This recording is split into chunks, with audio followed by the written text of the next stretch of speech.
first episode of the Nostalgia Factor podcast. We'll be talking about the Evildead, season 9 of the Trailer Park Boys, and talk about the thrash band of Evildead.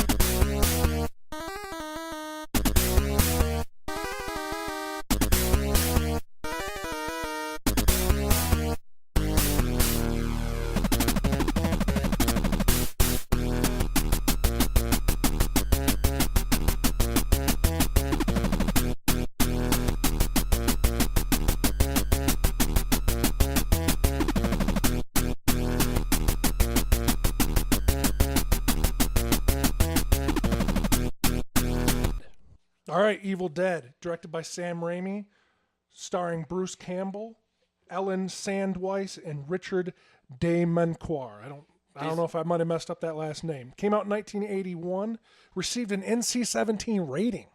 How did it get into the theaters? I wasn't born yet, dude. I don't know about movies back then. All I know from that, probably the pencil in the ankle. Now, rape for original distribution. This movie didn't get a leg up by Stephen King himself. Right. He had a rave review. He watched it in early production and was just like, "Holy shit, this is amazing." And New Line Cinema was able to, get a little sway there. They got distribution, and with a movie that was only able to, it grossed like, I want to say it's like $2.5 million off of maybe like $400,000. So we're talking a low budget movie doing pretty good for that time. And it was actually, it was based on a college project, right? 1978, Raimi and his buddies made Within the Woods, maybe like a 26 minute short. Kind of fucked. Yeah, in the woods, made there in Michigan. I think near Rochester, Michigan. Within the Woods, yeah. What's interesting to me personally, Evildead. Like when I hear Evildead, I'm always like, I think Evildead too.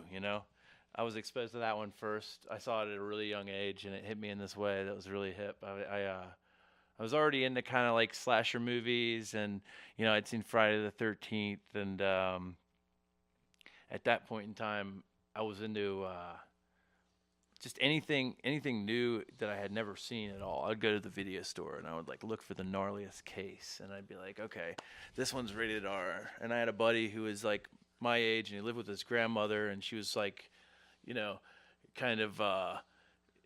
she'd smoke cigarettes in the house and everything, and she lived with her mom, who was like 89. So it was like grandma and great grandma, and then this young kid, and so when we went to the video store, she would be like, "Oh yeah, you guys get whatever you want." So we'd get like, Evildead 2, and like the fucking what's another good one? Anything that appeared Dead to Alive. No, anything with like Shannon Tweed on the cover, think about like silk stockings and like fucking like fishnets. Yeah, we got Dead Alive. We got we saw movies like really, really fucked up B-rated movies that I've never seen anywhere else but in the video store, like Satan's Blade, where like 976 Evil. It was built on it was like built on the Evildead knife. It had like the skull handle, and like, people would get stabbed, and it would be like a knife with paint on it, obviously, just painting someone with blood as it goes across them, like just horrible. But now, did you originally see these things in order? Because I know I didn't. No, absolutely not. I saw Evildead 2 first, and it was on a videotape that by the time I got it was fucking real faded. Like the Evildead 2 label there, it said, Renaissance Pictures. Had like Rosebud Pictures or something. That was in the preview, and this particular one had China Girl was the preview that I like started to get acquainted with this movie China Girl because of the preview on this fucking tape. Yeah, I don't know. I've never seen the movie, but it's like a 80s love Asian action film. That reminds me when I got the videotape for RoboCop 2. I watched a trailer for it was a movie called She Devil, with Roseanne Roseanne. Barr, and it had a trailer. Ed Begley It had a Jr., trailer for RoboCop 2 in it, and I wore the tape out just watching the RoboCop 2 trailer over and over and over again. This was the opposite of that. I knew at the very end of that, after the bad music, like that really shitty, like synth-driven 80s rock, whatever they were trying to do back then, you'd see the rosebud bloom and wither, and then it would just be like, it'd fade to black, and then it would fade in, smokes come in. Necronomicon Ex Mortis. Wow. Jeez, what a great intro that is. Probably pop that in right about here. Legend has it that it was written by the Dark Ones. Necronomicon Ex Mortis. Roughly translated, Book of the Dead. The book served as a passageway to the evil worlds beyond.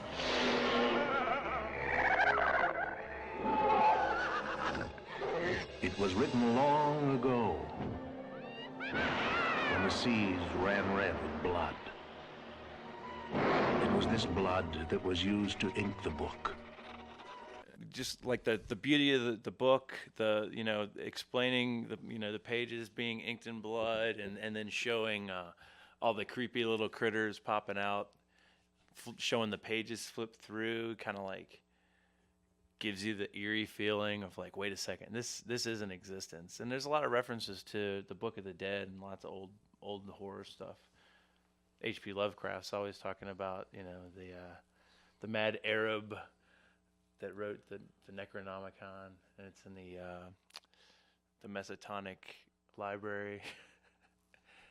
In H.P. Lovecraft, there's always references to the, when they're talking about Cthulhu and shit like that. It's like the Necronomicon's there. So for Raimi to choose that book, and then is there even kind of like a little bit of flack with the H.P. Lovecraft people over that? Over the sure. use of that name? Probably, because then all of a sudden, but with respect to the genre of horror and in the spirit of all things creepy, it's a cool way to build a tradition, off of something that's already there. It would be like, I don't know. Anyhow, it was really effective. The things that really strike me about Evildead, obviously, is the character-driven,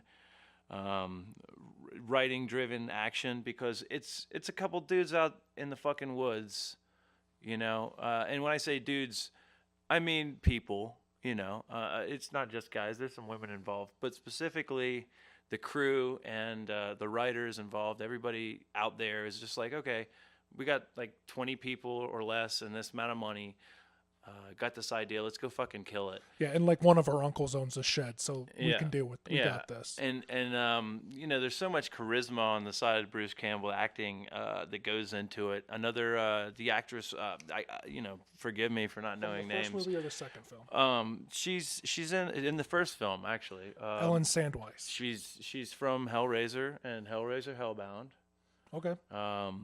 And that's where I recognize her in reoccurring films is that those first two Hellraiser. So she's a horror luminary, right? And I don't mean horror. I mean horror. Horror. Yeah, but yeah, it's a really effective way to go about things. Is to just come up with something with substance, good writing, and get good people that are interested in it just as well. What's really taken these movies and put them into the cult area of this is arguably one of the most sought after cult followed trilogy in that genre, right?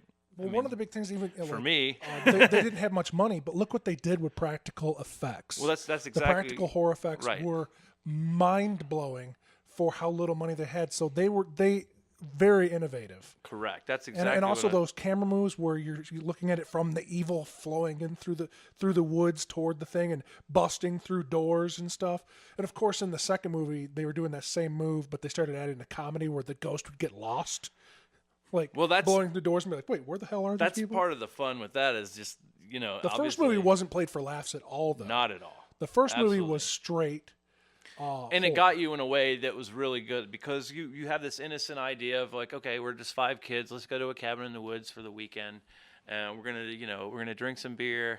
We're gonna hang out. We're gonna have some kinky times and create some cool memories, and then we're gonna go back to school, and start our lives, and shit gets nasty, just like in real world. But what I'm getting at with this film is that there's so many people involved, that just it's like the first time that they're really doing things at that level, because this is still a pretty low budget movie, but in reality there's a lot of things that needed to be paid attention to, a lot of details that if were done wrong could have destroyed these films and could have left them in the area of Satan's Blade that I mentioned earlier, like that movie that is just, they had the money, they made it. Obviously, I would imagine that this is a much better funded film than the latter. But you got some guys working on these films that have since then just bounced everything that we know about modern horror and the way that we watch films and the way that we get scared by seeing things that are just completely realistic with no cut stuff. Like one of the most impressive effects I recall is from 1985 in George Romero's Day of the Dead, where I can't remember the guy. What's the Slain? Is that the name of the main army guy in the base? I just remember him being torn apart. He gets torn in half with relatively no cut, and he just screams like, "Choke on him! Choke on him!" But he did have a pretty guttural scream. That's Gregory Nicotero worked on that film. Okay, and then did Greg Nicotero work on the first Evil Dead or the second one? I want to say he worked on the second one. Okay. I think the first one, but I might be wrong. The small amount of research that I did, which is pretty much just watching these movies over and fucking over for the past years. For the most part, we're talking about our feelings about these movies, and not so much the technical information. Like, you can go to IMDb yourself. Absolutely. I'm not a science bitch, but every once in a while I'll take some notes. You might learn something, though. Well, that way I can explain it as far as like, hey, that guy, he's really cool looking from Pittsburgh. Fuck. Anyhow, he's done incredible work. He still does. Anyhow, the coolest shit about Evil Dead is definitely the combination of acting, cinematography, and writing, and the fact that everybody had a job to do, and instead of just showing up to work, obviously this reflects on like a labor of love. That's how I look at it. This reflects on like people's ambition and their ideas and their goals, and really like pushing themselves into a functioning mode and just staying at that fucking high performance like mode the whole time, because Raimi's got a vision, he's pulling it off, because Bruce Campbell's in the fucking spotlight doing all this crazy shit with very, very little they're all doing their own stunts. They've got the special effects guys are just out of control with their creativity and the new innovations in special effects. They're trying new things to try to push. Like that was the goriest shit I've ever seen. Evil Dead 2 at that point in my life. Like, you got to understand, I saw that movie when I was like maybe 8 years old, and it was so fucking awesome because I was kind of scared, but I was really entertained, because it was like adventure kind of feel to it, where you were kind of like, wow, this guy's like a good guy. He's like a protagonist, you can tell that he's the hero just the way he talks to his girlfriend. You're like, this guy's the fucking man. Like, this guy's got the balls, Well, anyhow, I kind of brought on the fucking gore factor there, but after seeing him cut his hand off and trying to destroy the hand with a shotgun, and he blasts a couple holes in the walls, and that fucking gore, it's like shoots out of the wall. We're talking like a fucking 10-inch diameter that's shooting out at high pressure. Yeah, far more blood could ever come out of a hand, like out of like a gorilla, much less a hand, or like 20 people's worth of blood. Oh, absolutely, it's insane. And then obviously they do some great effects there, blasting just any blood that looked realistic was probably a no-no. That's something incredibly cool to me. It was like, oh, we don't want to make the blood like blood red. That shit sucks. Look at black. We're gonna make it so nar. It's like, let's make green slimy blood. Let's make blue blood. Let's make like a creamy fucking like dark black kind of blood, like tar. And then we'll go from there and transition it to like a thick black goop that then starts blasting back into the wall and then drips back into it and then appear, I got to imagine that a lot of that movie, most movies you shoot out of sequence, versus like what you can do that day. So the movies are shot out of sequence. But I imagine that movie, for the most part, had to be shot, a lot of it in sequence, for all the fucking goddamn gore and blood that was all over the fucking place. Yeah, you can't go back and let's do the scene where you the continuity you be enter. ruined because the entire room is now covered in shotgun. Yeah, you fucked your shit up. Yeah, that's definitely a destructive set. Completely agree with that one. So Evil Dead is a trilogy. Number 3 is Army of Darkness. They didn't. That go was with the Evil first Dead. one that I saw. Believe it or not. Awesome. Oh shit. Okay, so you're like, okay, great. I got the pace. You go back. I'm gonna watch the first one now. Is that what happened, or did you watch the second one? I watched the third, second, and then first. Okay, good. So you eased completely into it. ass backwards. I think the way I did it, I saw Evil Dead 2, and I don't think I ever saw the Evil Dead at the video store, and I think I asked about it, and they were like, yeah, we have it. And I was like, okay, I want to reserve the Evil Dead. And I watched that one. It was years later. I'd really gotten familiar with the Evil Dead 2 cassette from that video store. I think by the time they closed down and started going to DVD, it was a broken tape by then. Yeah, I definitely saw these movies back in the days of cassette tapes, but I saw the third one in the theater. Here, let's stop. I hate talking about like. I like it, but I feel like I'm just continuing to talk about the movie. The thing about it to me is like, I couldn't wait to fucking show people this fucking movie. Like, as a little kid, I'm like, you guys haven't seen Evil Dead 2? What the fuck is going on? You have to see this movie. And it was like... And you're not the only one who's felt this way, because it's had a lasting influence. That's what we're talking about. It's just amazing to me because it was an instantaneous thing. Like, I would be watching it with somebody, and I would look over at them, and I would see them looking back at me like, really, dude? Really? We're watching this? Well, fuck them. Yeah, those people if I aren't our looked friends over anymore. and they were fucking smiling and like geeking out and curled up in a ball, like having fun, that was the person. That was my buddy. And there's a lot of movies that create fellowship through that. There's a lot of this is not one of those tepid, oh, it's kind of good, it's kind of cheesy, it's got a couple things here and there that are, notable. Let's make a cult classic out of it.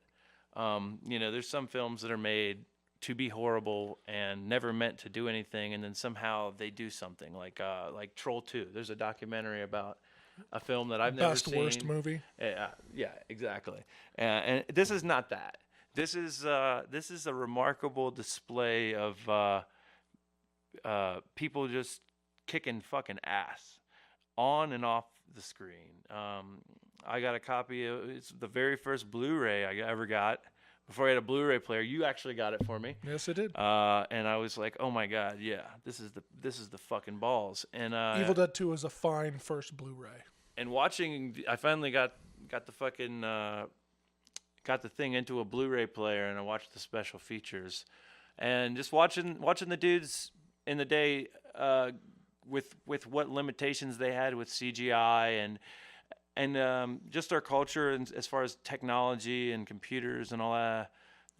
I guess everybody, every 10 years, the entire collective conscious kind of changes. And I think at that point in time, there was still a lot of exploration and a lot of charisma that was going into things as a signature. It was like, my balls are big and badass, and now and that's really cool. The special features for the first two films is must see for any up and coming filmmaker. Like if you're going to film school, you might could save yourself some money and just watch the making of how they made these two movies, because they made these on shoestring budgets. they were going out in the woods basically to go through film boot camp and go to war and come out with actual injuries. But what they've come back with is outstanding. It's the glory. And it's like they basically created something amazing from very little. And there's one thing here that I think that this is another. We were talking about Raimi earlier. You may not know, but Sam Raimi's a fucking badass, and he's done a lot of things that you probably know about. Some of the more mainstream things. He worked with a lot of. He worked with sitcoms during the '90s on Fox. He did Mantis, and then I've never seen this. Mantis was cool. It was like I want to say, isn't it a superhero thing? Yeah, it was like kind of like a crime fighter dude. It was like this black guy that had this awesome suit and like had this car and like. Or a motorcycle. I remember when I was 10, it was awesome. But I'm gonna track this. When you're 10, you don't have DVD and you don't have the fucking internet. When you're 10 in like 1994, like I was. So then he did Xena and Hercules, all that shit. Well, here's something. In after he did Evildead in '81, in the early, what year did Crime Wave come out? Crime Wave's. Ooh, I want to say like 1984 or 85. I think it's around that time. Maybe. And that couldn't be a bigger departure. And it's so cool because Crime Waves is almost like they filmed a play. Like they had all these like physical sets that were very thematic. There was absolutely, it was very, very, very character driven, or not character. It was like comedy noir. Comedy noir. Very, very electric. Bruce Campbell has an incredible cameo where he smokes a cigarette and like blows a smoke ring that's like a dancing lady or something. It's like very cool. Crime Wave bombed. And it's hard to find, actually. And, that's the thing that really, really allowed and motivated. See, because, after Evildead was made, that was done, Raimi was done with Evildead. People were like, why don't you make something, why don't you guys do something with that? He's like, I'm working on Crime Wave. The thing was, he just didn't have a lot of money and a lot of... it was kind of like... Within that same, his resources were limited, and what he could do is tell a story out in the woods. Right. So that's why we have the Evil Dead. It's a product of its limitations. Right. And what happened? The next film he made wasn't successful, so he was like, "Fuck." I'm kind of like, like I just went for it. This was going to be my thing. This is going to be my hit movie, what people remember me by, and it wasn't. But it's incredible. So if you haven't seen Crime Wave, check that out. It's just it's very visually satisfying, and it's really fun. Coen brothers are involved with that. I know Joel Coen co-wrote it. Yep. Actually, the Coen brothers, I believe, did some editing work on the original Evil Dead film. That's true. Another thing is, of course, the Coen brothers being the guys who behind Big Lebowski and Blood Simple, Fargo. I mean, so incredible films. One of my favorites, Burn After Reading. It's pretty gnarly. I just instantly think of Brad Pitt's face. It's just like caught being in that closet, like, oh yeah. I like J.K. Simmons at the end, where he's just kind of like he's the CIA guy, and he's like, well, he's baffled. He just can't even. Like, what the fuck just happened here? So okay, well, So he's like, what did we learn from this? I don't fucking know. Let it never happen again, I guess. Anyhow, that's great. But I just wanted to put that little bit of 2 cents. I did a little bit of looking into, the trilogy, things that happened along the way with Raimi. And, it was kind of cool watching Bruce Campbell in these movies and growing up. Seeing these fuckers popping up here and there in all these other films and immediately recognizing him as Ash and other people being like, what? I'm like, no. Dude, you don't understand. Like, at the end of fucking Darkman. And see, this is something like as a young kid, I didn't know that Sam Raimi, when you're a little kid, you don't know all the shit. You're like, what's a director do? What's the how did you get into all Darkman? You know is Ash. Might have known the director there, right? You know what I mean? It's like you know Ash, you know Linda. You know what I mean? This is the character's name. Okay, that's who I know. You know if you see the case, you're like, oh, Bruce Campbell. Okay. I read about that, and I looked at the stuff in the credits and everything, and looked at the cases, but I guess what I'm getting at here is I can't remember what the fuck I was talking about because I got off track. But Darkman, that's what it was. Didn't realize there was an affiliation. I liked Darkman. I was watching it. It was great. And at the end, he gets a new face, and he turns around, and who is it? It's Bruce Campbell. No, it's Ash. Oh, it's not Bruce Campbell. We don't know who Bruce Campbell is. We know who Ash is. Right. Okay. So then throughout, like years, I keep seeing him pop in and pop out of film and shows. It's like I remember just being at home on a Saturday and Hercules is on, and I'm like, oh my God, it's fucking Bruce Campbell. What the fuck? This is awesome. I didn't like the show very much, but he brought gusto to that character enough for me to be interested in what he was doing. He was like the king of thieves or whatever. He had some kind of cool name. I remember I've never seen any of that stuff, but I always wanted to because of him. But I know he's only in a few episodes. But of course, Evildead begot Bruce Campbell. And Bruce Campbell's gone on to do amazing things like Briscoe County Jr. He's in a new television show called Burn Notice. Oh yeah, he's got cameos in all the Spider-Man films. A darling of the geek community. For sure. He's made some money doing voiceovers in films. He did a voice of somebody in Cloudy with a Chance of Meatballs. I think he's the mayor in that one. He makes a lot of cameos in the Spider-Man movies. Video games. The maitre d'. That's a great Oh, one. yes, he is the kind of voiceover work in all the Spider-Man video games from that Sam Raimi era. Right.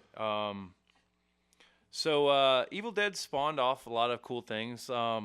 Just for instance, like they've made 3 video games. Hail to the King. Being on Dreamcast. Which is directly, Hail to the King, baby, from Army of Darkness. Yep. Regeneration, I definitely remember that. That's 2005. I played those on the original Xbox, but they're also on PlayStation 2. And Fistful of Boomstick. I like Regeneration the best. Regeneration is the newest one. It's the newest one, and it's got Bruce Campbell and Ted Raimi. Is Ted Raimi the imp? There's like Bruce Campbell's Ash runs around with some imp character. It's like a midget who's half deadite. So on one side of him, he looks like a regular little midget guy, and the other side, he's like burned up in Narnar. And Ted Raimi does the voice for him? Yeah. Okay. That's a pretty fun one. Ted Raimi is very good at dying in a lot of horror films. Ted Raimi, I only recognized him because he was a regular on Sequest DSV. Do you remember that? And on NBC I remember primetime seeing in it. the I early think 90s? wasn't Jonathan Brandis on that as well? Yeah, it was led by Roy Scheider. And I thought that was ironic. He's kind of rest in peace, Jonathan. Roy Scheider looks great in the water. Let's put him in a submarine where Jaws can't fucking kill him. I clearly remember a time Ted Raimi died in the original Wishmaster when that crate fell on top of him. I love that you just said Wishmaster. Fuck, I'm gonna have to everybody go back and watch Wishmaster 1 through 4. What are there, 4 or 5 now? Oh no! Just 6? watch the first 2, and yeah. Oof. Well, if you like them, they just keep getting worse and worse, and the more, the worse they get, the more you. They're rough. For me, it's like those movies are when rough. It's like the, and no offense to these because I love them, but like the Charles Band brand of horror, that's just it's never gonna not be campy and just like as low budget and as predictable and corny, and like the Puppet Master movies and just I don't know, those are great. And he was actually Castle Freak. He was part of that, I think. Ted Raimi was in Castle Freak? No. Charles Band. Who's Charles Band? He's made, like the Gingerbread Man movies. And okay. Just and the Puppet Master movies. Jack Frost, Killer maybe? Toy, Demonic Toys. Oh, he directed. Oh, okay. Those kind of movies. The ones that you get at the at like the Family Dollar kind of stores. Those little 8-pack, horror movie night with like Evil Bong is one of the greats. Movies that are full of regrets. Correct. Yeah, absolutely. The people acting in those movies, they career ending. Well, anyhow, I used to act, but then I was in Gingerbread Man and. Well, you mean Gary Busey? Gary Busey's the guy. That's incredible. He's the lead in Gingerbread Man. But so yeah, Evil Dead spawned some other cool shit. Like they made the Canadians. They made a musical that was like an off-Broadway thing, and they've actually toured worldwide with it. I think they started in like 2003, and they're still doing it. They're touring this. They've done it all over the world, different venues. How do they do gore effects live on stage? They have Like they have Guar? I wouldn't go that far. I don't know. I haven't seen any YouTubes of it. I have the audio from it. I got the CD. It was released in 2006. I got it a couple years back for the novelty of it. It's pretty funny. They've kind of got like a oldies bebop kind of groove to some of the songs, but they managed to capture. It's interesting because they do have characters from Evildead and Evildead 2. Obviously, if you don't know, spoiler alert, go fuck yourself, by the way. Evildead and Evildead 2 are relatively the same story. Ash Williams and his girlfriend Linda go up to the cabin in the woods. First one, there's 3 people. They all die, except for Ash. And then the second one, he goes back with Linda again, and it's like it never happened. Is the woman called? The character had the same name. She does. Yeah.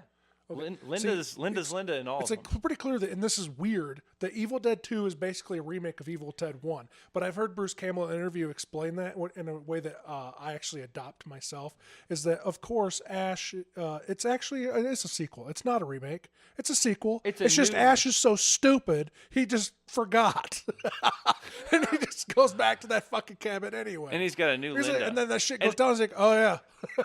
And that would explain why in Army of Darkness, he has Bridget Fonda as a girlfriend who's playing Linda as well. So I like that. I've never thought of that stream of consciousness. I'm such a badass, shallow motherfucker. I only date Lindas, and I only fuck them in the woods at all cost. One thing for sure that we have to talk about is what a bad motherfucker Ash isn't just out to fuck him. He really loves him. No, He's absolutely. got that necklace thing, you know. And that's the what I was getting necklace at. of love that can bring you back from being a deadite. Ash is a bad motherfucker, and there is no doubt about that. He's got the gusto. He's got the balls. He's actually quite innovative. He was able to chop off his own hand and save that from happening to him. Something bit his hand and infected it. And so the hand, while attached to him, started to attack he got it before. him. Yeah, Linda's so, head. So in order for self-preservation, he removed the hand. Oh, I remember that scene well. She's, hello, lover. What a good one.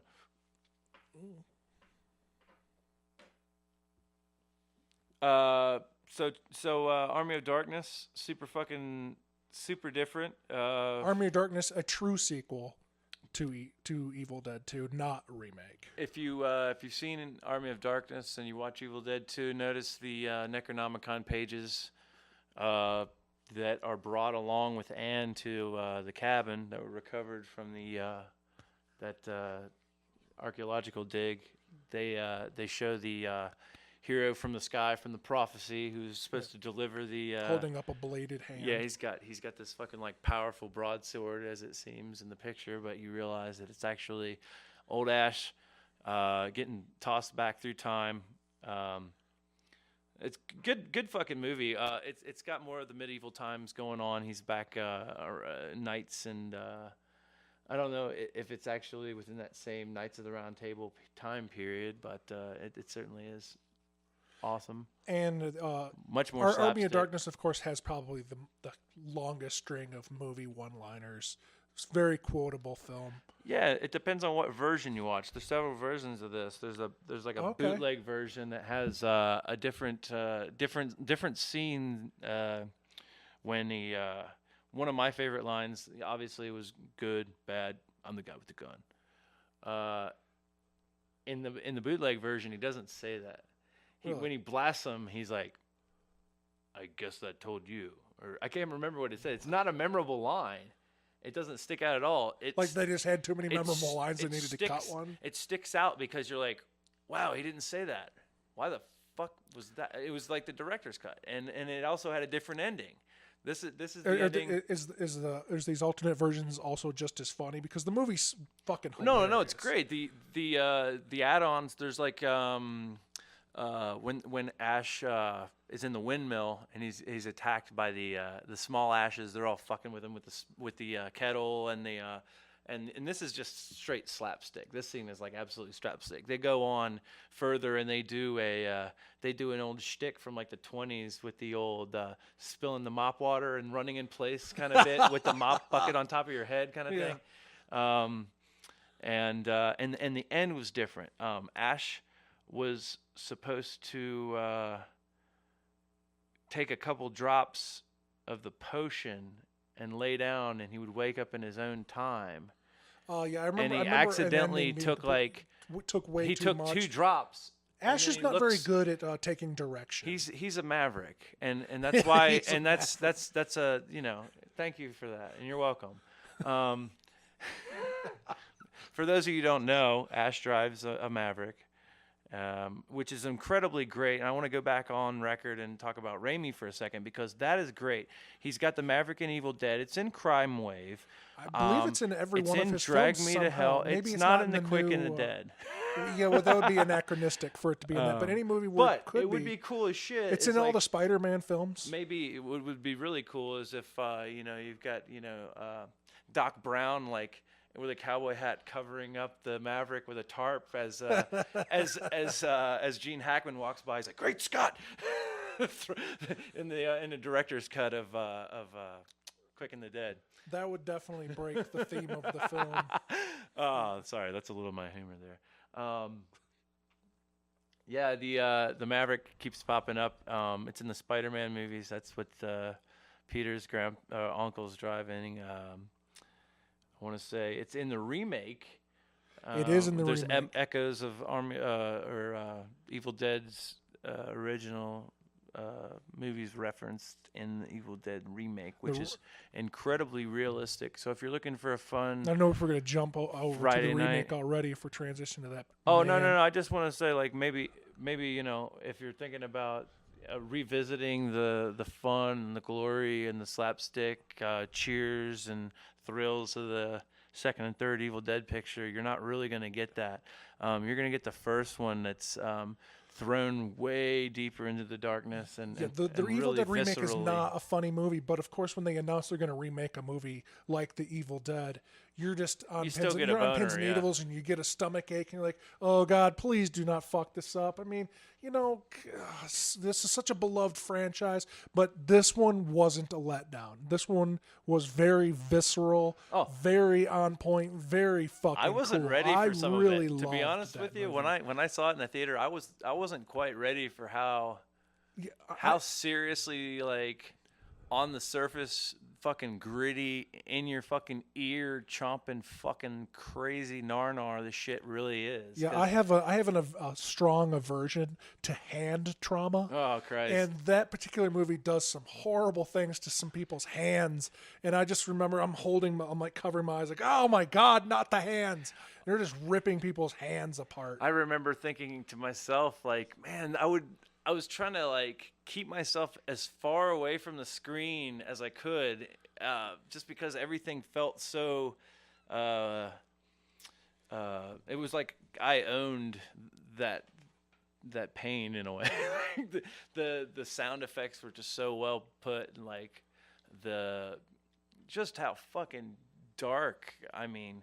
You think about the whole name of it is Evil Dead. Like neither of those things sound good, right? Like that was part of the allure to me.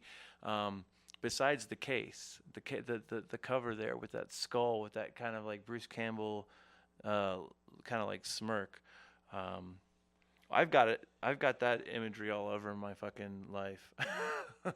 My favorite shirt is like a Dickies Work shirt that has the pocket panel has a that patch there, and then I have a full-size back patch of just the skull. I love the Evil Dead 2's logo and just the look of all the posters. Go online. type in Evil Dead 2 movie posters and go to images, and you'll Which find one, there's a bunch of different ones. One of- Which one do you like? The one with this kind of skull? that's the one that I'd always seen, the That's to me traditional. like the That's the original cover. one, yeah, the that's first one I ever saw. That's was the on one from the movie's cover, cassette and the tape box. poster. But there's one that I've always wanted to get like a tattoo of The this. painting like, one. It's a fine art painting, and it's like got Ash is like evil Ash, and he's like becoming the roots, going in and out of his skin, and it's just a really gorgeous painting. Yeah, the Evil Dead remake was directed by a guy named Fede Alvarez, and man, he fucking knocked it out of the ballpark. I really believe that. So I'm looking forward to whatever he's going to be doing next. I believe he's done a little bit of work with this From Dusk Till Dawn television series. I haven't had a chance to check it out yet myself. Whoa, I haven't heard anything about that. Of course, I don't really hear too many things about anything unless it's like. Well, yeah, Robert Rodriguez started his own Word of television mouth. network, the El Rey Network. Nice. So I just haven't had time for it yet, but I got to get on that because obviously Holy shit. Robert Rodriguez is also. Yeah, I was gonna say we could talk about Rodriguez all fucking day. A lot of people, well, I don't know about a lot of people, but I've had conversations with people that aren't too big on Rodriguez, and I'm a big fucking fan. I think he's a creative dude. The Evil Dead remake only has a IMDb rating of like 6.5, so it seems like people aren't digging it. But I don't get that because I thought it was pretty fantastic. Well, what does IMDb rate Evil Dead 2, and Evil Dead Army of Darkness? Like you'd have to cross-reference that and just see what people on the IMDb survey say, because it's not for everybody, and that's kind of what I was getting at earlier. Yeah, I want to say those are high 7 movies. They're into the like people are really into those. But like I say, like a 6. Netflix ratings, I've seen, Evil Dead 2 on Netflix is a 5-star rating, but that might be because people like me will rate it 5 stars without watching it. Right. And anything that they see that's fucking awesome, they'll totally 5-star that. Yeah, I just without the special effects and without the acting, I mean, it's like saying without all this shit, this never would have worked. I think it's really true. It's kind of like the Dream Team. It's almost like that year. That team put together a playbook, and the coach called the plays, and the fucking team pulled it off. They won the fucking trophy, and I don't know if it won too many awards. I know that they had a pretty decent sized budget. It was actually, if you look at the money that was made, I didn't look into the Crime Wave budget, but it did not make a lot of money. Evil Dead 2's budget was like excuse me, I'm trying to think about this here. Yeah, Sam Raimi had a hard time, I guess, in the beginning getting his career on track. $3.5 million for Evil Dead 2 in 1980. It was released in '87. It grossed $6 million total. So I mean, they made some money off the Evil Dead 2. Obviously not tons, but what they did was create and threw down a gauntlet that was going to inspire bad motherfuckers all over the world. All this time, people are going to be able to watch that film and be totally inspired for whatever reason. Like, there's so many things to take from it. You can find total appreciation for comedy and humor and slapstick, and Bruce Campbell's performance in the second movie as well as the third, involving the physical comedy of a possessed hand breaking fine china over and over your head as it grabs your neck and throws you upside down. Bruce Campbell's acting performance is among the best of physical comedy, up there with Buster Keaton or even Charlie Chaplin in that particular film. Yeah, there's so much there in the performances. The set itself was limiting. A little bit of cough today. I love that. You've got this little. Basically, it's a little property. I think it was in North Carolina somewhere near Wilmington or something. It's Wadesboro. When I was first introduced, I could have sworn these were filmed in Michigan, and I was wrong. No, of course, Sam Raimi and Bruce Campbell and all the Raimis are from Michigan. Some of the footage from Evil Dead 2 was shot in Michigan. Oh, is that right? Yeah. And I believe the precursor to these films, In the Woods. Within the Woods. Within the Woods. That was is shot in Michigan, right? Yeah. So with Evil Dead 2, you've also got the incredible guys working behind the scenes doing these special effects and getting involved physically. So they're like, you'll see like one of the cool things that sticks out to me, which is in the Blu-ray special feature, is the hand flying across the floor, crawling toward the mouse hole to hide in the wall. It's like stop motion. No. They have the hand like this, and what they did was they built a faux floor. Okay. So it's a little bit higher on one side, and there's a gap in the floor. So they're actually running across the floor, working this thing as they run across parallel to the camera. So it's chasing the camera, and you can't see it because it's pulled back just enough, and it's just below the shot. But when you see that, and then you go back and watch it, there's so many go back and watch it's to this film. I'm 31 this summer. I've been watching this movie for what is that, 20 years? 21 years I've been watching this movie. It's been out for, Evil Dead 2 came out in 87, so, It's definitely like a filmmaker's workshop to go through all the special features of this. You could definitely to evaluate these films. Like young filmmakers need to study these. And these it's a movies filmmaker's and how they're made, because they put on a clinic with very little. And it's a filmmaker's film in a way, because it does have these cool things. Like I found this weird little tidbit that's going to be today's nostalgia factoid. Check this out, everybody. All right. Nostalgia factoid. Freddy's glove from Nightmare on Elm Street is hanging in the basement in the tool shed in Evil Dead 2. Evil Dead 2. Okay. Now this is paying homage to the Nightmare on Elm Street. Okay, because in what year was that? 80. What year did Elm Street come out? Maybe like 80. Nightmare on Elm Street was like 1985. 85? That late? Yeah. Okay. Maybe 84. Well, either way. Okay, so 84, 85. Okay, so in 81, Evil Dead came out. Well, in that movie, the main character, Nancy, is watching Evil Dead on her TV during like one of her trying to stay up late, not go to sleep kind of things. So you got that echo back. Okay, so you got the glove hanging in the basement.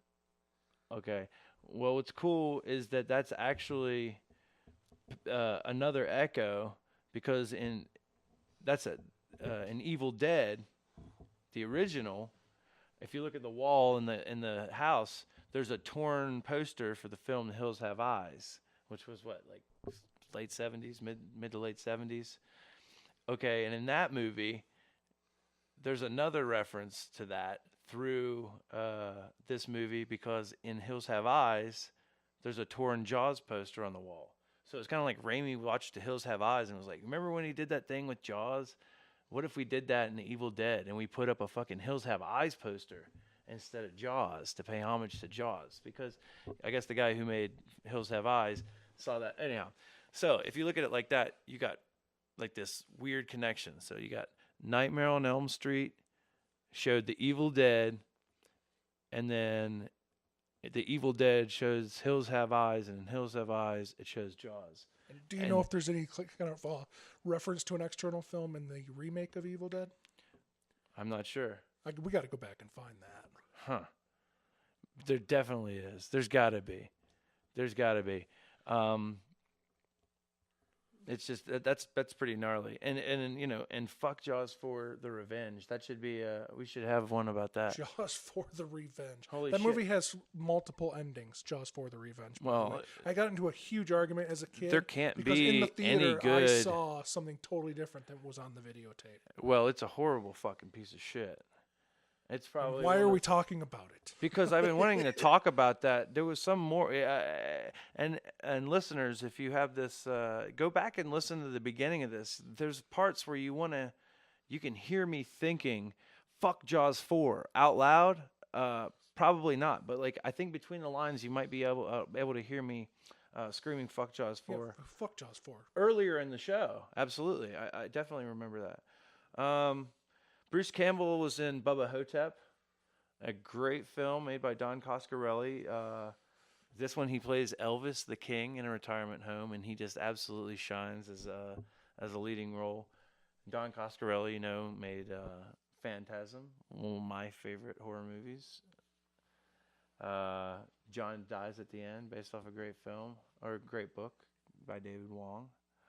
I like this shit. I like the idea of like in 1989.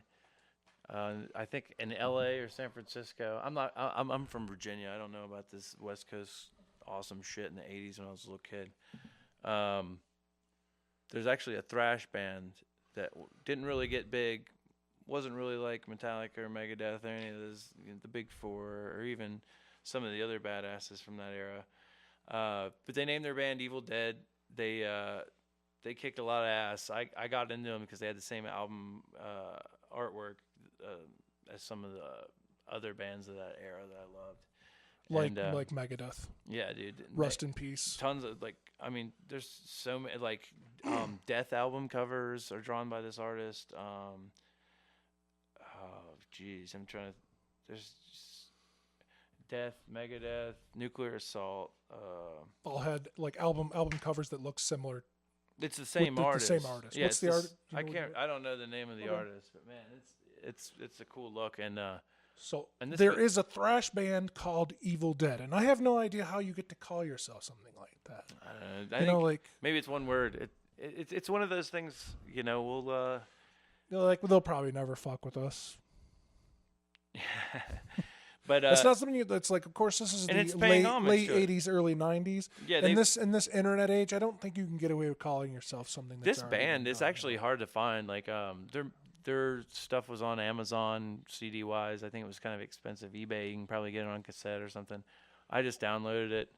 It was a cool albums. I got them. I'm gonna say maybe 6 years ago. I got into them because of the name. I was like, wow, there's a thrash band called Evildead. I heard them.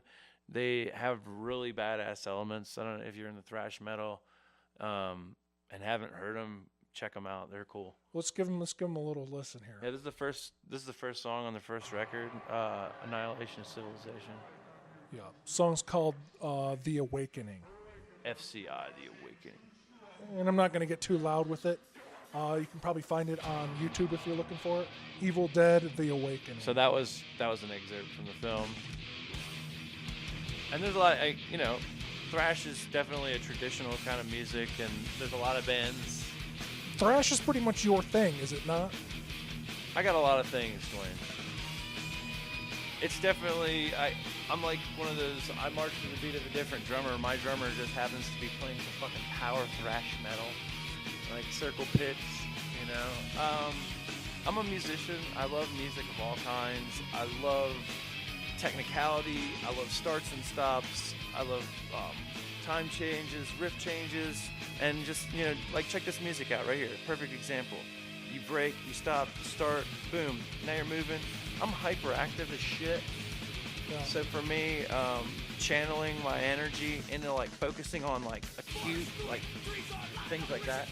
Plus, I'd like to think that this is the fucking way that the shit, some of my energy exits like this without having to be frustrated or angry in life, instead of taking out shit on the world, I can kind of just throw it into the music and fucking push me into a positive.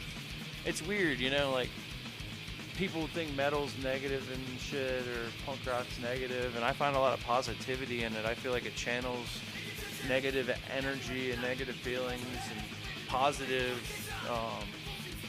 need for creativity and making something different. I find thrash metal to be therapeutic to my soul. And, you can fuck some shit up in the meantime. When I was younger, listening to some thrash metal, which was mostly Megadeth when I was younger. It's a great band. Especially Rust in Peace, that particular album was a great escape for me. It was kind of like a place to go to escape my problems, to release some energy, some pent-up frustrations and things like that. But also But the riffs are so clean. Everything about it, yeah.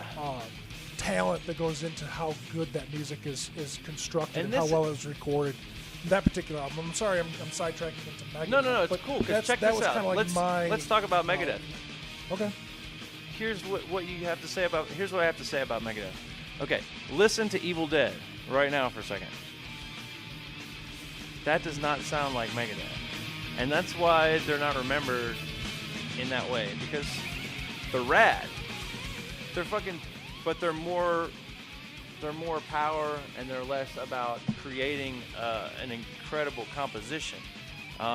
We could get into this later in another show or another topic, but Dave Mustaine had a really, really powerful motivation by being kicked out of Metallica to create a parallel and superior force to destroy their egos, because his was bigger and badder.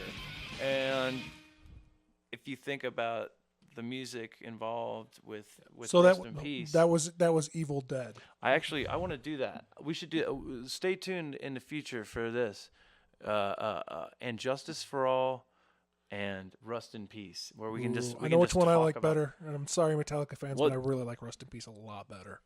I would say that it would be a matter of having to listen to the albums simultaneously. You do. Just recently, some news came out about And Justice for All. Did you hear this? No, I didn't, but I know how to do this. Apparently, the producer for years took a lot of flack because bass. What's the bassist's name? Jason Newsted. Newsted. Yeah. His bass was mixed out.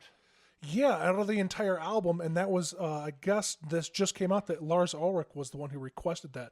I don't understand that. I feel like I know this because when I was young, like I feel like, and I love that we're already talking about this. This was like one of the first tapes that I bought, and so you can imagine that kind of kid. I'm watching Evil Dead. I'm listening to fucking And Justice for All on my Walkman, But yeah, I always wondered that. I was like, there's not much bass presence in that, and I heard. And I can't remember whether it was an interview or if it was, it must have been an interview.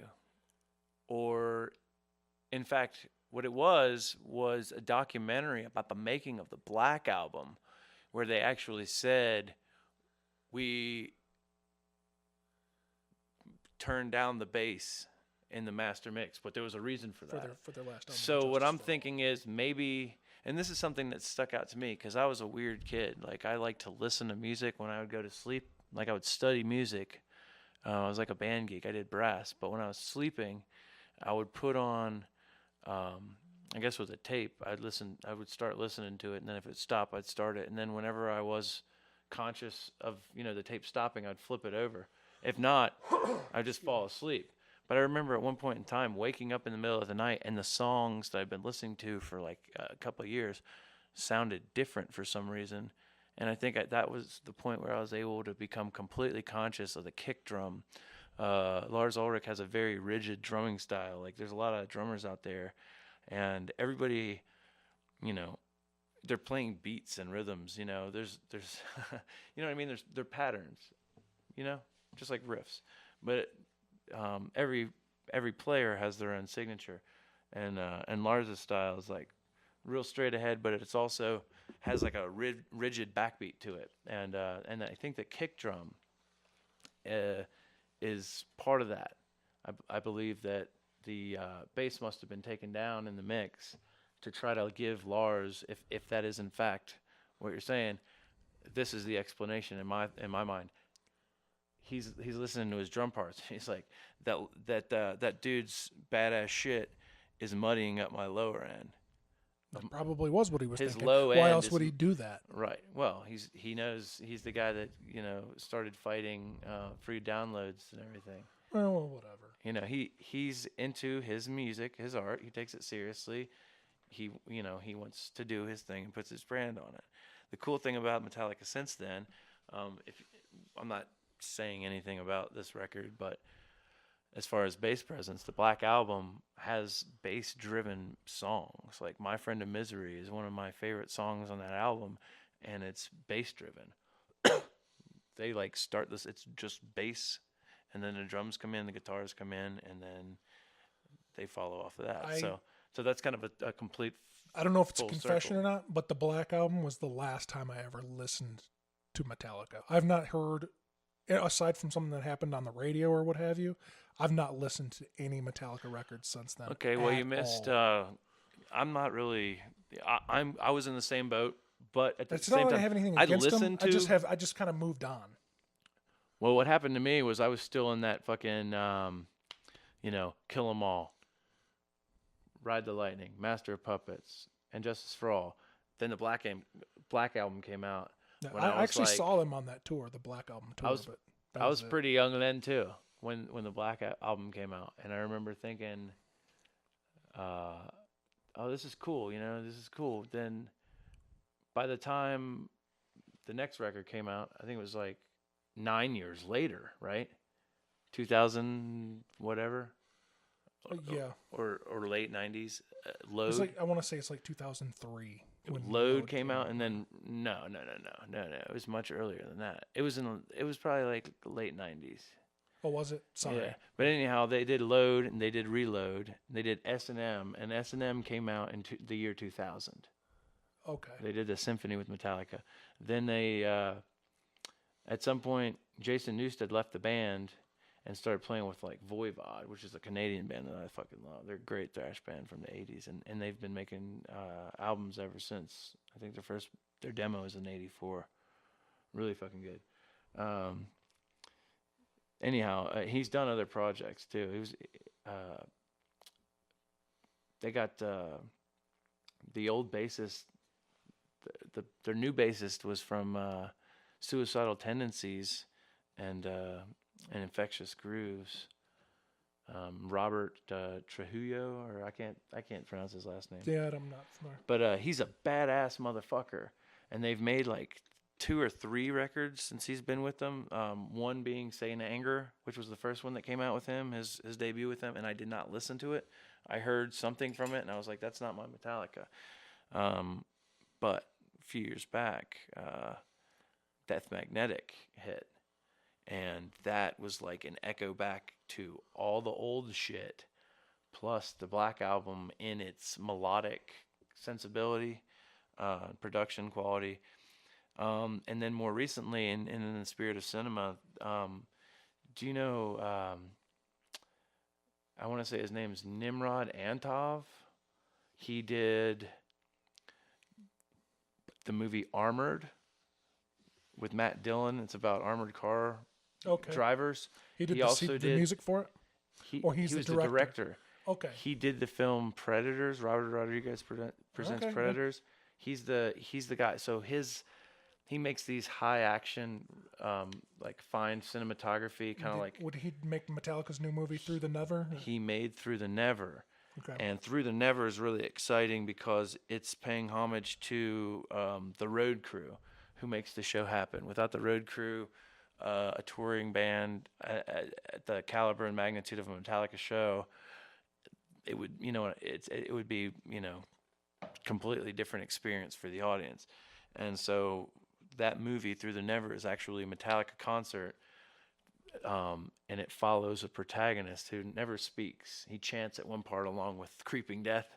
He's in a chat, he's like, die, motherfucker, die. He's chanting, and they're like, hey, dude, go on this weird mission. And it's kind of like you're following this kid on this weird, obscure mission while the Metallica concert's going on. So you have this amazing cinematography of a live Metallica show with all these fucking cameras flying everywhere and all their fireworks and this fucking kid that's like in all these fucked scenarios.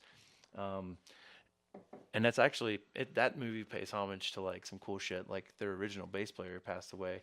Cliff Burton. Cliff Burton. He passed in '86 in a automobile accident. Yeah, in Germany, was it? Yeah, it was overseas somewhere. There was rumored to have black ice and their tour bus crashed, and he was the only one killed. It said, so they're paying homage to Pulp Fiction because the kid's mission is to go get this, deliver gas to this truck that has some precious cargo that needs to get brought to the Metallica show. And when he finally gets there, there's a designer handbag that's designed by the same designer that made the briefcase that carried whatever it was, whether it was Marcellus Wallace's soul or whatever, in that. And the movie was released on Cliff Burton's birthday. And when the kid finally arrives after all of his crazy misadventures, he gets back to the show and the show's over. It's just Metallica on stage playing Orion, which is a Cliff Burton composition that he's remembered for, as, you know, that song is remembered as, oh, that's Cliff Burton's song, Orion, from Master of Puppets. So it's kind of this cool 360 thing, and it's all rumored. There's nothing in there. That's for the diehard fans, for the people like me who bought the fucking Binge and Purge fucking box set. You know, you remember that? I don't. It looks like a road case. It's about 10 inches long, about 8 inches high, maybe like 6 inches deep. And it's a road case that flips open. It's got 2 tabs, and it came with like 3 video cassettes of Metallica playing their Black Album tours in like 1991. Came with cassette tapes? No, it's on VHS. Okay. And it came with 3 CDs of 3 live shows in Mexico and like all over during the Black Album era, and like a stencil and like a commemorative book and like some other stuff. It was some cheap thing I found at a show, some like DIY record label that was local for some like little indie like punk and metal festival. Had like, they were obviously just fishing for some quick cash, and they had this merch for Metallica. What was the Misfits song that they famously covered? Metallica, they did, I want to say they did Die My Darling. No, they did Green Hell and Last Caress. Last Caress. Those That's three, the one I was but those are the of. 3 that they did. When the time I did see Metallica, it was in Michigan at Ionia Fairgrounds, and the opening bands was Danzig, who was of course in the Misfits, Right. and not Infectious Grooves, but Suicidal Tendencies. Fuck yeah. So that was pretty So dope lineup. okay, so Suicidal there you go. Tendencies, Danzig, and Metallica. And when Metallica came out, Danzig came out and did Last Caress with them. Cool.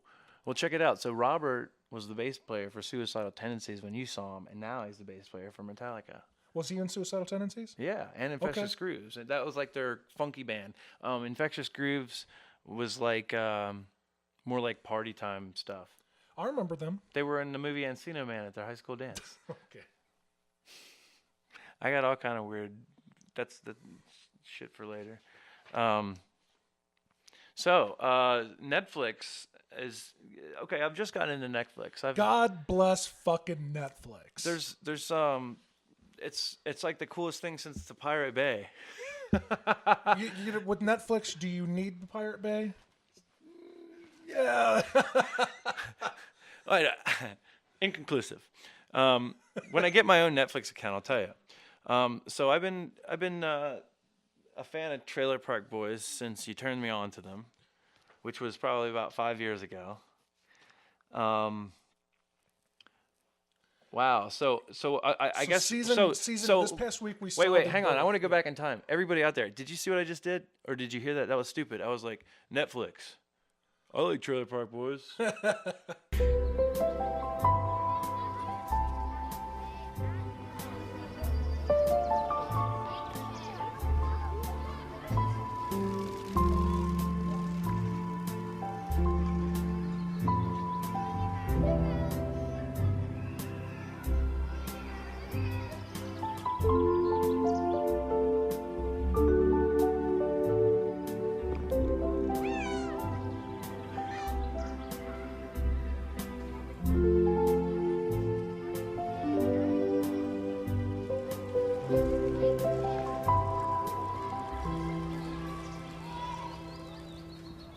I want to go back and say Netflix is able to accommodate people that are done with going around other people, and they're able to go straight to Netflix, which means that they're able to have a little bit more freedom, which means for shows like Trailer Park Boys that has had a lot of structured writing crew, this is kind of like a power to the people opportunity for the people involved with the development of these characters all these years to kind of let them go completely fucking ape shit.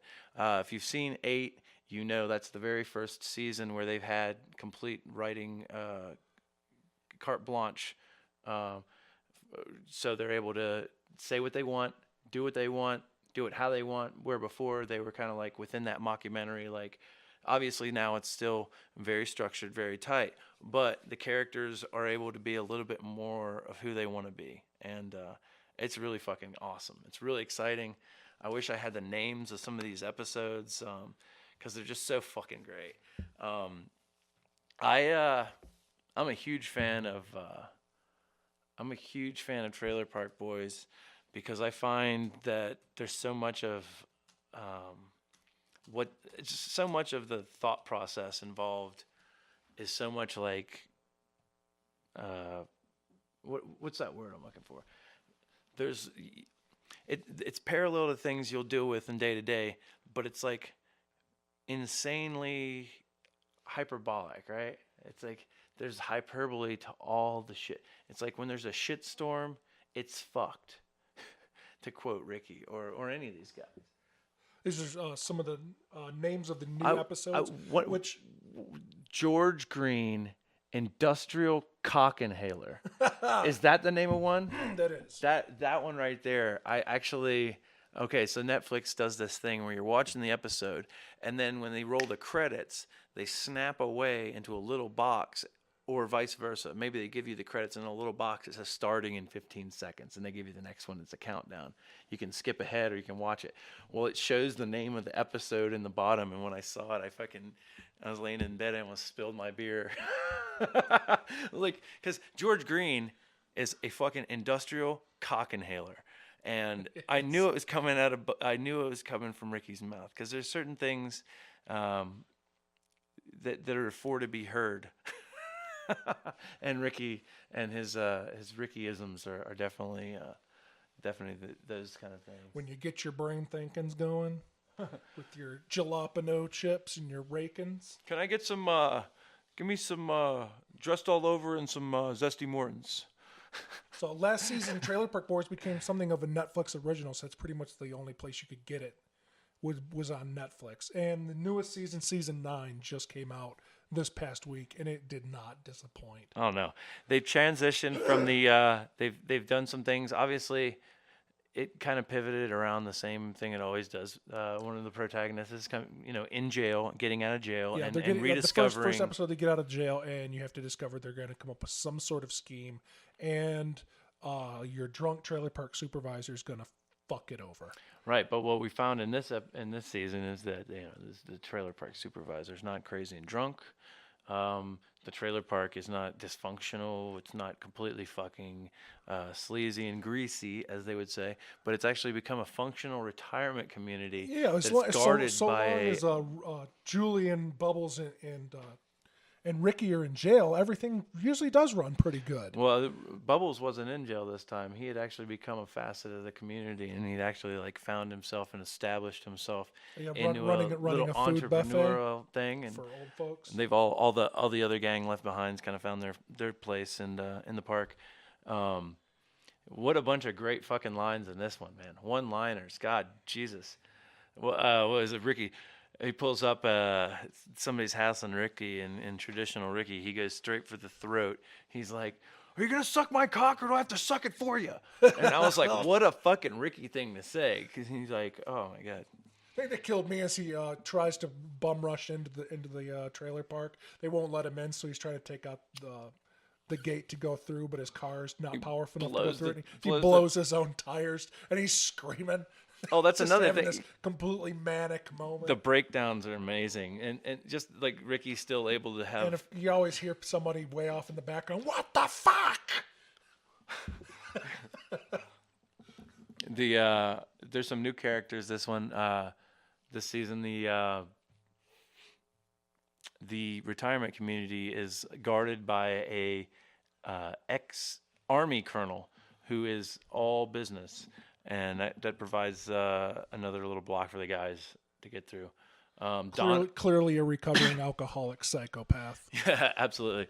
You've got Don returning, except he's not Don, the trailer park assistant anymore. He's full blown Donna, who, as you would know from season 8, it was mauled by like a mountain lion like 14 years prior to Don showing up. And Donna's been having this love affair with Randy, and he finds out that there is no Don. It's just Don, who's had a fucking mental breakdown, taking on his sister's personality. She's in it full blown. You got J-Rock back, and he's got a little bit more. J-Rock's character is a little bit more predominant in this. Saying. He's one of the main writers now. So he in gets every introduced episode, to his son. J-Rock has a son. Who's bad no son. You know, I think one thing that may be considered is that there is not going to be a DNA test there. No. Nice. His son's black. He doesn't appear to be mixed to me. A black girl walks up and she's like, "This is your son. Here you go. I'm going on vacation," and she walks away. I don't think any of these guys. It wouldn't be too difficult to fool them. No, absolutely. That was the whole thing there. You've got George Green is playing a role in this one. You've got Trinity. You got a new addition to the Trailer Park Boys family. Grandson Ray, who through a technicality due to Jacob being a stupid fuck. His father Jacob, who knocked up Trinity. And the baby's name is the Motel. The Motel, right? He wrote down for address, under address he wrote the Motel, Ray. And then under name he wrote Ray. But the lines were skewed, so obviously he's supposed to write it above the line. But anyhow, really, really fucking hilarious. Same schemes. The one thing that is a lot different from the earlier seasons is a bit of maturity in Julian's character. Like he's built, he's always been into the stupid stuff, but this one in jail, he's the whole concept of this season is reverse psychology. Yes, he studied psychology, reverse psychology, and uses it heavily on Jim Leahy, who is taken in by it.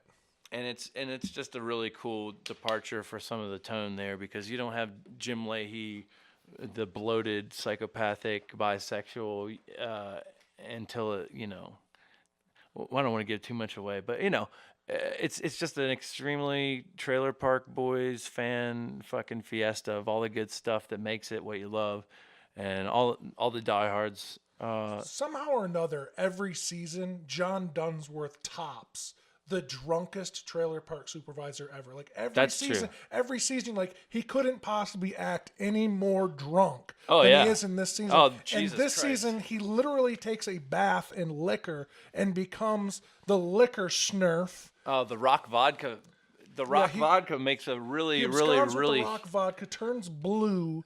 And is literally talking like. There's a really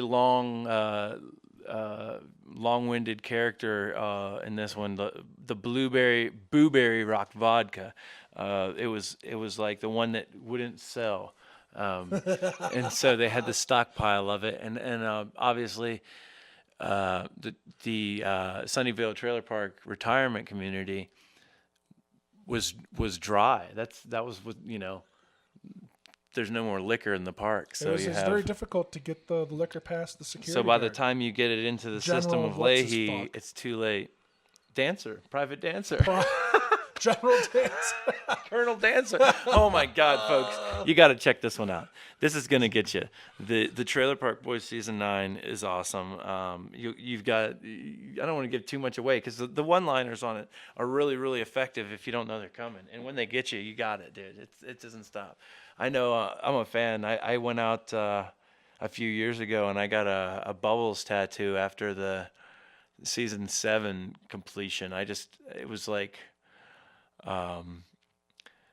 Something about Bubbles getting crazy-eyed for trains just really struck me on top of everything else Bubbles. I feel like he really personifies wholesomeness in a greasy world, and trying to do your best is, trying to be a good person. And I was like, fuck yeah, I'm going to go get a Bubbles tattoo because I'm a decent guy. And I got a banner that says decent. with like how many E's is it? Like, let me see. D-E-E-E-E-E-E-E-E cent.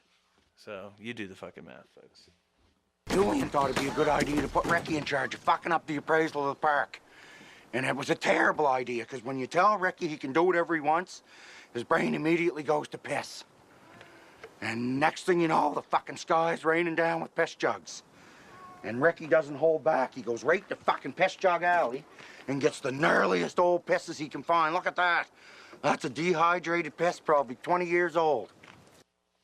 D-E-E cent. Don't forget to listen to the thrash, because those No, are I good, didn't want those to are get good off Trailer thrash Park albums. Boys. There's actually the Canadian government is considering getting rid of digital media tax credits, which productions in Canada, like in Nova Scotia, what have you, rely on heavily. The government actually subsidizes the film industry there, and they're considering dumping those tax credits. You know, it's just one of those political footballs at the moment. But there's actually a petition going out, and I guess you can sign it from all over the world. I don't know how impactful your signature will be if you're outside of Canada, but there is a petition going out on change.org to preserve the digital media tax credits that people like Trailer Park Boys rely on to continue production. So that might be something you can look for. If you need a link, you can go to Bubbles' Twitter. He has it up there. Bubbles being Mike Smith. And that's at msmithbubbles on Twitter. And he'll have a link for you to go sign the petition to save the digital media tax credits. I just wanted to mention that's kind of news going on with them. But yeah, season 9 on Netflix for the Trailer Park Boys. And as far Get as on it, absolutely fucking hilarious. is this going to be the last season that they do? No, there's already season 10's underway. Excellent, because as far as I heard, the last news that I had heard of Trailer Park Boys was announcing that they were going to do 2 seasons directly to Netflix. Right. And I don't know what's going to happen. And after then finally, season when 10. 8 hit, when I saw 8, I watched it in like one day, and then the next day I woke up, I watched it again, and then I was like, okay, I'm good. I got it. This was I haven't watched it a second time yet, but very good stuff. All right. So, what else have you checked out this past month since the last time we spoke? Oh shit! That needs to come up before we sign off here. Oh geez. Well, I want to do. I guess it probably wouldn't. Do we have time to do the song versus song thing? Oh. Try to break into that segment. Okay. What do you try got? it? Today, I would like to do an old crossover thrash band called Excel. This is a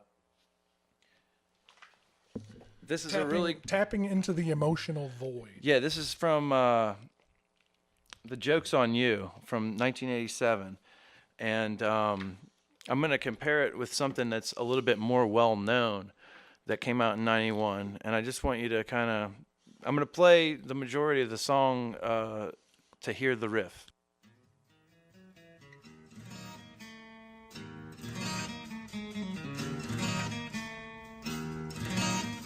Yeah, I can pretty much hear that one already. What's the year on this? This is 1987. This is tapping into the emotional void. Now, does it sound familiar to you if you were to hear that? Does that sound like something? It's just a little ditty.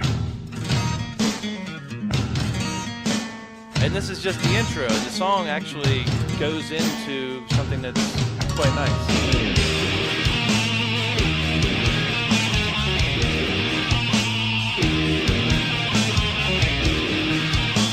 This is a kind of a crossover band from the 80s that was really into positivity and energy, and their shows were real wild, fucking crazy motherfuckers. Southern California. I have no memory of Excel. They played a lot of shows with Cryptic Slaughter, that early crossover stuff, DRI. They have one record in the 90s where they had HR from Bad Brains. So now I want to play something that we know a little bit more modern. This is Metallica, Enter Sandman. Yeah, let's bump into some Metallica. As if we really need to consider, too much further than just saying it, Metallica. It has a different intro, but you know, you can hear something very similar to that. Not the same riff. Not exactly, But clearly influenced. You can, or no, maybe not. Or it's just happenstance. It's just something that I just wanted to bring this up. You know, is this? It's just something to question. It's just like when I'm existing in my harmonious little universe and I'm listening to my records and I'm fucking having fun in my life, and like I recognize something, I go, huh? Well, isn't that something? Let's consider that. Let's just consider that for a second, you know? And that's what I want this section to be about. I've got some other songs. I've got some other riffs. Sometimes it's just a little phrase. Sometimes it's like a pattern like that. But there you go. That was this time. It's Riff Busters. Stay tuned for more. Yeah, MTV played the living shit out of this Enter Sandman thing. And then, of course, like football stadiums picked it up and you'd hear it in between plays and what have you in any sporting event. And this song got way over exposed. But when you first heard that song, I don't think anybody didn't think that was badass. Oh, it was. It was totally badass. And I don't And it was think- before Metallica itself was overexposed. So you're like, oh shit, Metallica's new album is fucking great. Yeah. So And the photo shoot for Rolling Stone for that year was fucking insane. For some reason, I remember that because it made me really establish at an early age I was going to be a fucking rock star someday. I was going to be that bad motherfucker someday. this Metallica Which album, isn't I remember anticipating its release and then like buying it on the day it came out. And it's the last album I bought by them. It's the last time I ever listened to. But I remember, listened to like Ride the Lightning and Master Puppets and Justice for All. And Justice for All was the first album I listened to in real time. The other ones I had to go back to. So Right. that's like my coming of age years. Yeah. But this Black that's when shit album, stays with you, I you know? anticipated it. That's- And man, it didn't disappoint. Of course, like I say, it didn't take long for that particular album to get overexposed. I think Metallica themselves toured. Oh my God, they toured that album for like 3 years straight, And then that's what they that- went that's to what that every Vengeance- city 4 times. They were way overexposed on MTV and on the radio, and it was kind of like when Metallica became almost like a pop band. And I don't mean pop music like they're like Madonna. I mean they're a popular music band, Like an arena filler. Yes. What's cool is that Binge and Purge box set that I was talking about is that. It chronicles those years. That's what the book is about. That's what the movies are about. And that's what the live shows are about. And I don't know if you guys out there that like Metallica, if you haven't heard that, find the fucking shit. Binge and Purge. Super metal up your ass because they do some drunken fucking covers. They play some really cool blues. There's like 15, 20-minute bass solos. There's fucking powerful drunken rants. James starts ranting to a bunch of fucking Mexicans in Mexico City. I've seen some videotape footage of those videos. And like, I remember watching those tapes specifically because I thought Faith No More might be in it, and I'm a big Faith No More guy. Fuck yeah, dude. But Jim Martin is in some of those videos. Jim Martin, the guitarist of Faith No More at that time, because I think he's pretty good friends with Metallica. I'll have to check out some of that stuff in that box set you've got. Yeah, definitely. And do I need to see Through the Never? Is that a recommended film? Yeah, I'll recommend it. It's Really? good. Yeah, definitely. Even for someone who's a wayward Metallica fan? I don't care. If you like, okay, here's something I miss about MTV, and I don't know if there's anything to really miss, but at an early enough age for me, there used to be music videos, and when you made a music video at some point in time back then, you kind of cared about it, and it was like a cinematic event. And it was kind of like, let's make something creative and let's make something different and let's kind of like give some kind of a.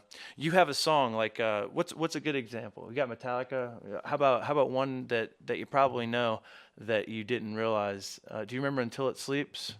Yes. Okay, that came from Load, and that had a music video that had this kind of like ashy, dirty, kind of gritty, cold music video atmosphere. So when you heard that, the song from Metallica I remember from Load was Hero of the Day. I think that was the one. it was either from Load or Reload. I it's can't remember. But I wasn't listening to Metallica anymore at that No, it was point. just a popular song. It was just a radio song. What else have you seen this past week? This week, fuck. I started watching What We Do in the Shadows. Okay. And Talk to me about this. What is this? That's a that's a mockumentary about vampires in New Zealand. You're following around 3 vampires.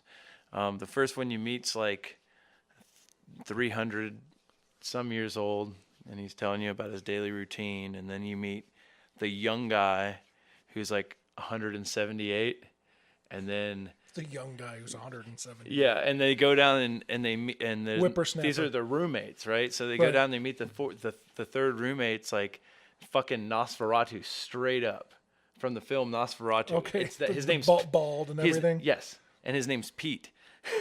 They open the tomb, and he's a grumpy old fuck, and like he's like, here, I brought you a cat, or he like gives him some animal, or he's like, I brought you a chicken.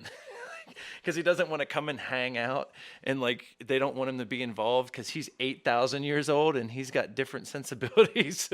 And then the old one in the gang is like 878 years old, and that character's played by one of the Flight of the Conchords guys, who's also in Gentleman Bronco, and Okay.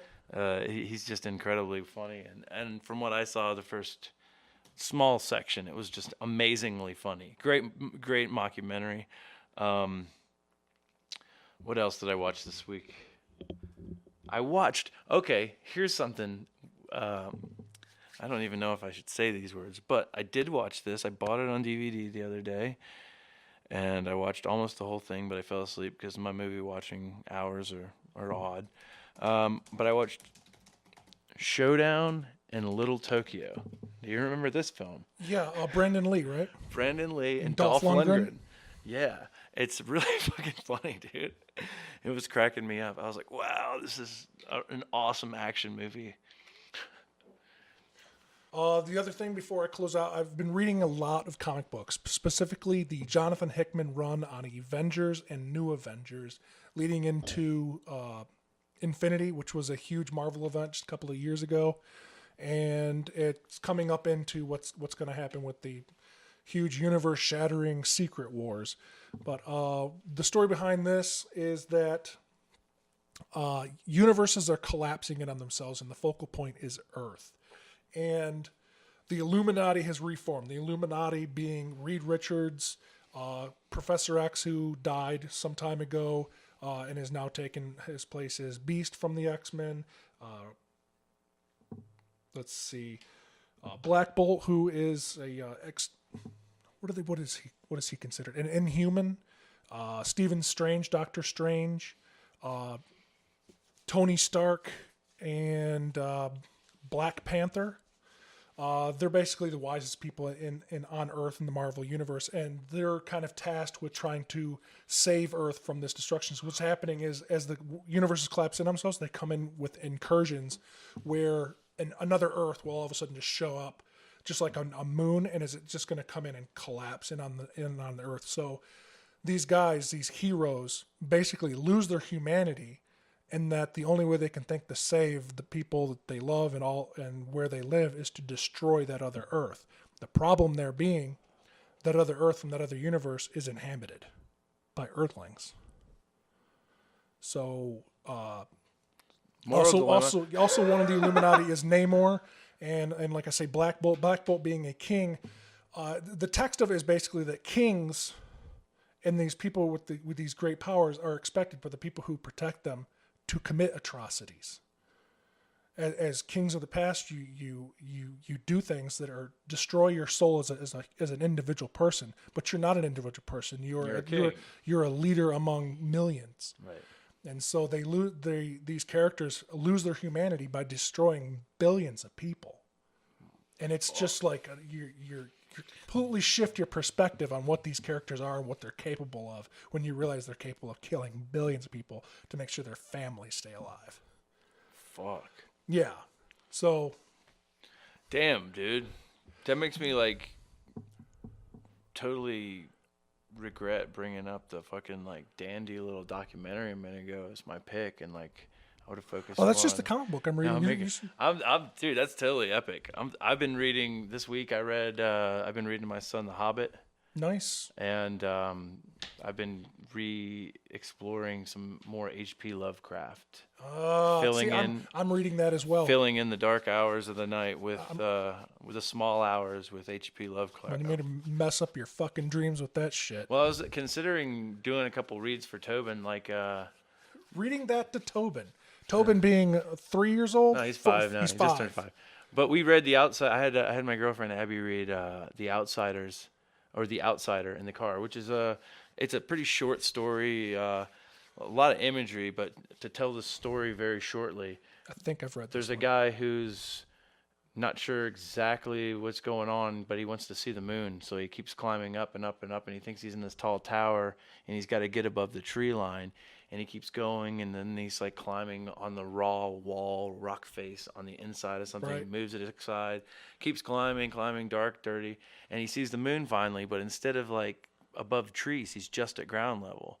And then he like ends up, finding this church and following this little road, and he goes in, he sees there's people there, and he goes in, and everybody freaks out, and finally, he walks over, and he's the only person there, but it's just him and this grotesque, horrible monster that's like just gangled and all messed up, and he goes over and like he gets close to it, and it's not moving, and he's not moving, and he gets closer and closer, and then like in retrospect, it goes on long-windedly and Lovecraftian, as it goes.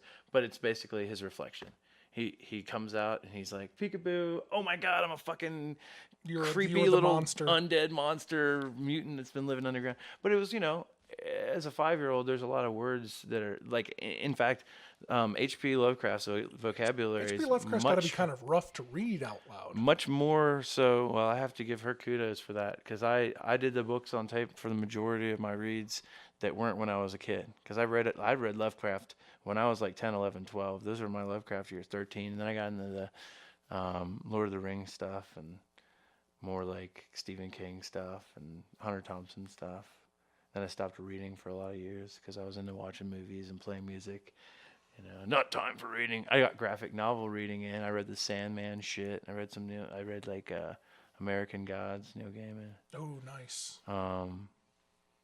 I've read here and there. I need to get on reading Neil Gaiman's David Wong. comic books. John Dies at the End. That's a great one. Yes. Chuck Palahniuk. I read a bunch of his shit. I think John Dies at the End was the fastest I've ever read a book that thick. I read that book in like 3 days flat. The books on tape for that's 13 hours. Holy shit. I did it at work. I listened to it in 2 days at work. So it took us the same amount of time. I got it faster. I've never listened to a book on tape ever. It's kind of cool. It's kind of difficult depending on who's reading it, but most of the time they'll get some dude who's has a good tone and a good pace, and they do different voices here and there. All right. So that's the fucking first episode of the Nostalgia Factor podcast. Check out Nostalgia Factor. Of course, we're stumbling around in the dark a little bit, but we're going to get better at this, I would think. Well, it can't get any worse. Right. Hey, got to start somewhere, right? And it's a big boulder. We've got to start trying to move it. Yeah, let's move it on. All right. Check out Evildead. I'm not sure if it's on Netflix or not, but I know for sure that Trailer Park Boys Season 9 is. Yeah. Check it out there. Evildead's all over the place. The remake is on Netflix. Evildead 2 is on Netflix. You can get... Exodus Gods and Kings just came out on Blu-ray. It's important. Here's something. In case of fire, I have my Evil Dead on VHS, Blu-ray, DVD. I have it all sectioned off, like right there.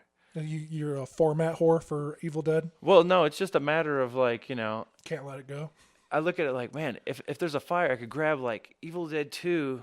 Maybe it's gonna make it harder because now I have like, oh shit, I got 3 copies of Evil Dead. I don't know. We'll figure it out. I have RoboCop on literally every format that's ever been released. That's what this movie is. You see something with Evil Dead, you're like, oh fuck yeah. You buy it, you fucking barter for it, you trade it.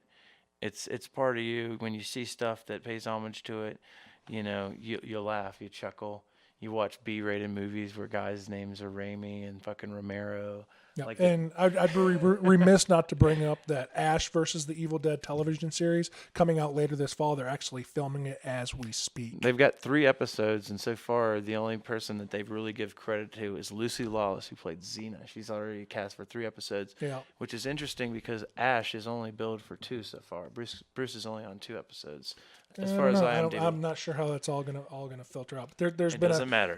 There's been a teaser trailer for it, but it's just an animated thing where the trees kind of grow in, so you don't get to see anything yet. But it's in the works, and it's coming to Stars here in the fall. No release date specific, but in the fall. I can't wait for that, and I can't wait to rock a piss, as Ricky would say. So I'll leave you with that, and check out nostalgiafactor.com. Check out YouTube for our other bullshit that may be popping up, That's and other right. places. And SoundCloud/Nostalgia Factor, and we're also on Facebook and Twitter. Nostalgia Factor, Nostalgia Factor, Nostalgia Factor.